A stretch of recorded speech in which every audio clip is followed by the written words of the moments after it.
শুরুতেই জানিয়ে দেব সংবাদ শিরোনাম, এরপর জানিয়ে দেব বিস্তারিত। প্রথমে জানিয়ে দেব জামায়াত আমিরের বাইপাস সার্জারি হবে শনিবার। বিশ্বব্যাপী প্রতিযোগিতায় অবস্থান ধরে রেখেছে বললেন ডাক্তার খলিলুর রহমান। আওয়ামী লীগ কর্মী প্রশিক্ষণের অভিযোগের সেনাবাহিনীর হেফাজতে মেজর সাদিক। আরও জানিয়ে দেব বিচার বিভাগ ও প্রশাসনে এখনও ফ্যাসিবাদের দোসররা রয়েছে, এমন দাবি করছে বিএনপির নেতা খোকন। এবং সর্বশেষ জানিয়ে দেব সিরাজগঞ্জে বিএনপির দুই গ্রুপের সংঘর্ষ, আহত এক। জামায়াত আমিরের বাইপাস সার্জারি শনিবার। আগামীকাল শনিবার 2 আগস্ট বাংলাদেশ জামায়াত আমিরের ডাক্তার শফিকুল রহমানের বাইপাস সার্জারি করা হবে বলে জানিয়েছেন দলটির সেক্রেটারি জেনারেল অধ্যাপক গোলাম মিয়া। জামায়াত আমিরের দ্রুত সুস্থতা ও সফল অস্ত্রোপচারের জন্য দেশে বিদেশে অবস্থানরত দলীয় নেতাকর্মীরা শুভেচ্ছা এবং সর্বস্তরে জনগণের নিকট দোয়া আহ্বান জানিয়েছেন। বৃহস্পতিবার 31 জুলাই রাত এক বিবৃতিতে তিনি এসব কথা জানান। অধ্যাপক গোলাম মিয়া পরনা বলেন, প্রিয় রাহবারের সফল অস্ত্রোপচার ও দ্রুত সুস্থতা কামনার সবাই যার যার অবস্থান থেকে নফল ইবাদতের মাধ্যমে, নফল সালাত, নফল রোজা ও আল্লাহর রাস্তে দান সকাতের মাধ্যমে দোয়া করুন। তিনি আরো বলেন, আসন্ন জুম্মার দিনে মসজিদে দিনের ভাইদের সঙ্গে নিয়ে আমাদের জন্য দোয়া করতে পারেন, যাতে আল্লাহ তাআলার প্রিয় আমিরকে পূর্ণ সুস্থতা ও শক্তি দান করে আবার দিনের ময়দানে ফিরিয়ে আনেন। ডাক্তার শফিকুল রহমানের হৃৎপিণ্ডের 3টি প্রধান রক্তনালীর জটিলতায় ধরা পড়ায় চিকিৎসকরা বাইপাস সার্জারির সিদ্ধান্ত নিয়েছে। জামায়াত ইসলামের পক্ষ থেকে আমিরের জন্য সবার আন্তরিক দোয়া কামনা হয়েছে। গত মঙ্গলবার 29 জুলাই রাজধানীর একটি বেসরকারি হাসপাতালে এনজিওগ্রাম করা হয় ডক্টর শফিকুল্লাহ রহমানের। চিকিৎসকরা তার হার্টে 3টি প্রধান রক্তনালীতে ব্লক ধরা পড়ার কথা জানিয়েছেন। বিশেষজ্ঞদের মতে তার এই অবস্থায় বাইপাস সার্জারি করানো সবচেয়ে যুক্তিযুক্ত সিদ্ধান্ত হতে পারে। এর আগে গত 19 জুলাই জাতীয় সংসদ এবং সমাবেশে হঠাৎ শারীরিকভাবে অসুস্থ হয়ে পড়ে জামায়াত আমিরের রাজধানীর একটি বেসরকারি হাসপাতালে নিয়ে ভর্তি করা হয়। এনজিওগ্রাম ও অন্যান্য পরীক্ষার মাধ্যমে তার হার্টের গুরুতর ব্লক ধরা পড়ে। বিশ্বব্যাপী প্রতিযোগিতার অবস্থান ধরে রেখেছে ডাক্তার খলিলুর রহমান। জাতীয় নিরাপত্তার উপদেষ্টা ডাক্তার খলিলুর রহমান বলেছেন, আজ আমরা সম্ভবত 35% পাল্টা শুল্ক এড়াতে পেরেছি। এটি আমাদের পোশাক খাত ও লাখো শ্রমিকের জন্য সুখবর। পাশাপাশি আমাদের বৈশ্বিক উষ্ণায়ন প্রতিযোগিতার অবস্থান ধরে রেখেছি এবং বিশ্বের বৃহত্তম ভোক্তা বাজারের প্রবেশের নতুন সুযোগ সৃষ্টি করেছে। যুক্তরাষ্ট্রের তরফ থেকে এই ঘোষণা আসার পর এক বিবৃতিতে খলিলুর রহমান এসব কথা বলেন। খলিলুর রহমান বলেন, আমাদের জাতীয় স্বার্থ ও সক্ষমতার সঙ্গে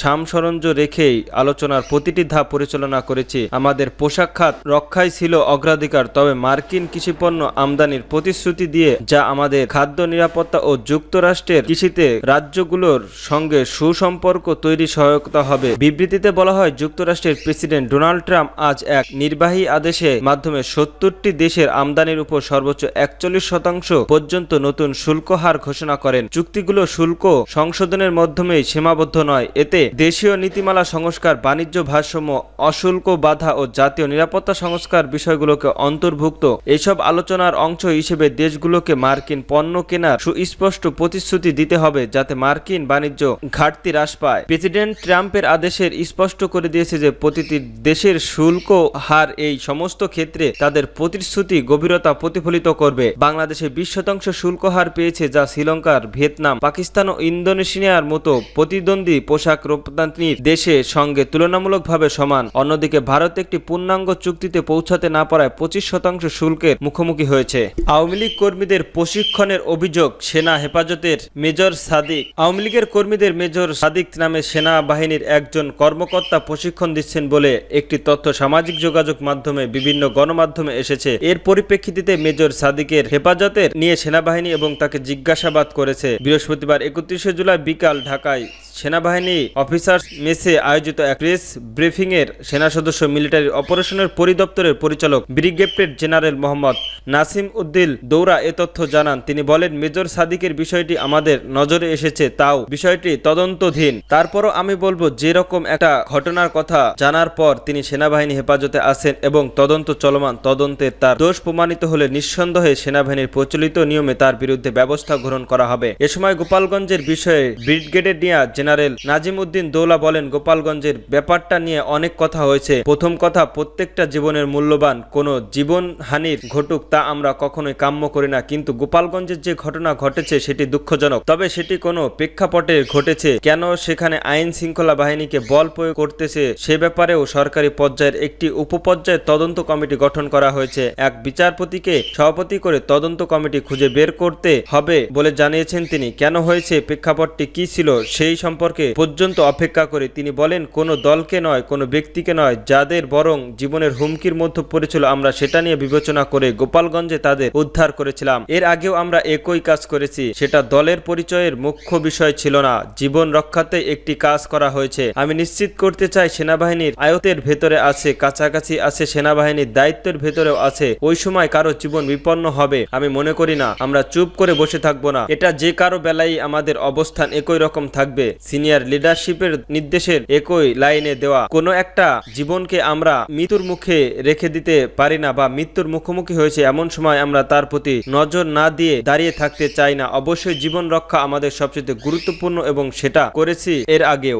বিচার বিভাগ ও প্রশাসনে এখনো ফ্যাসিবাদের দোষররা রয়েছে দাবি বিএনপির নেতা খোকনের। বিচার বিভাগ ও প্রশাসনে এখনো ফ্যাসিবাদের দোষররা রয়েছে দাবি করেছেন বিএনপির যুগ্ম মহাসচিব খায়রুল কবির খোকন। যারা মানবতা বিরোধী অপরাধ করেছে তাদের সঙ্গে কোনো আপোষ নয়, তাদের বিচারের ব্যাপারে আমরা দায়বদ্ধ, পরক্রিয়, তাদের বিচারের আওতায় আনতে হবে। বৃহস্পতিবার 31 জুলাই দুপুরে মার্চ ফর জাস্টিস উপলক্ষে জাতীয়বাদী আইনজীবী ফোরাম নৃশংসী ইউনিটের উদ্যোগে আয়োজিত পদযাত্রায় তিনি এসব কথা বলেন। তিনি বলেন, বিএনপির ঠেকানোর জন্য একটি পক্ষ আদা জল খেয়ে নেমেছে। জনগণ যদি বিএনপিকে ভোট দেয় তাহলে আপনাদের সমস্যা কোথায়? যারা রাজনীতিতে এতিম ও দেউলিয়া নির্বাচন করলে যাদের জামানত থাকবে না সেই দলগুলো ঘোলা পানিতে মাছ শিকার করতে চাইছে। খায়রুল কবির খোকন বলেন, নির্বাচনকে প্রতিলম্বিত করার জন্য নানামুখী ষড়যন্ত্র চলছে। এর মধ্যে ফ্যাসিবাদের রাজনীতিতে পুনর্বাসন সুযোগ হচ্ছে। ফ্যাসিবাদী বিরোধী যেন ঐক্য তৈরি করতে চেয়েছিল, যেখানে এখন বিভক্ত। বিনা কারণে উস্কানিমূলক বক্তব্য দিয়ে বিএনপির বিরুদ্ধে বিদ্বেষাজ্ঞ করা হচ্ছে। আমরা এখন প্রতিবাদ বা প্রতিপক্ষ নই। বিএনপির নেতা বলেন, আগামী 100 বছরে আওয়ামী লীগ বাংলাদেশে ফিরতে পারবে না, তাদের দাফন কাফন হয়ে গিয়েছে। বাংলাদেশের জনগণ তাদের রাজনীতির কথার অধিকারতা নিষিদ্ধ করেছে। দেশের জনগণ তাদের আর রাজনীতিতে দেখতে চায় না। জামায়াত ও এনসিপিকে ইঙ্গিত করে দিয়ে বলেন, আপনাদের ভুলের কারণে ফ্যাসিবাদী ফিরে আসছে, তাহলে সমস্ত দায় দায়িত্ব নিতে হবে আপনাদের। সিরাজগঞ্জে বিএনপির দুই গ্রুপের সংঘর্ষ।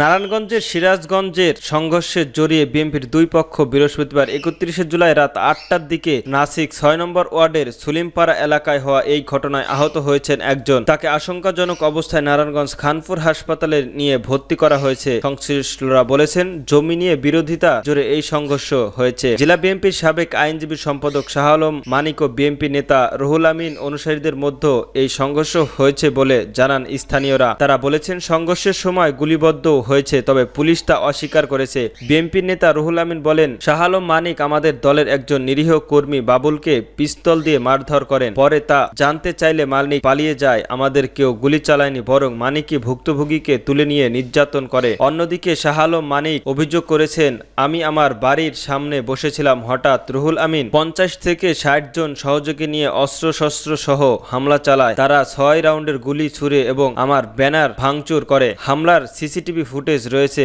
হাসপাতালে চিকিৎসাধীন বাবুল হোসেনের ভাই সেলিম মিয়া অভিযোগ করে বলেন, আমরা আমার ভাইয়ের জমি দখল করতে তাকে মাইক্রোবাসে তুলে নিয়ে ব্যাপক নির্যাতন করা হয়েছে। তাকে উদ্ধার করে হাসপাতালে ভর্তি করি। এ বিষয়ে সিরাজগঞ্জের থানার ওসি মোহাম্মদ শাহিনুর আলম বলেন, ঘটনার খবর পেয়ে ঘটনাস্থলে একটি টিম পাঠানো হয়েছিল, তবে ঘটনাস্থলে গিয়ে কাউকেই পাওয়া যায়নি। কোনো গুলির ঘটনা ঘটেছে বলে আমরা নিশ্চিত না। এখন পর্যন্ত কেউ লিখিত অভিযোগ করেনি।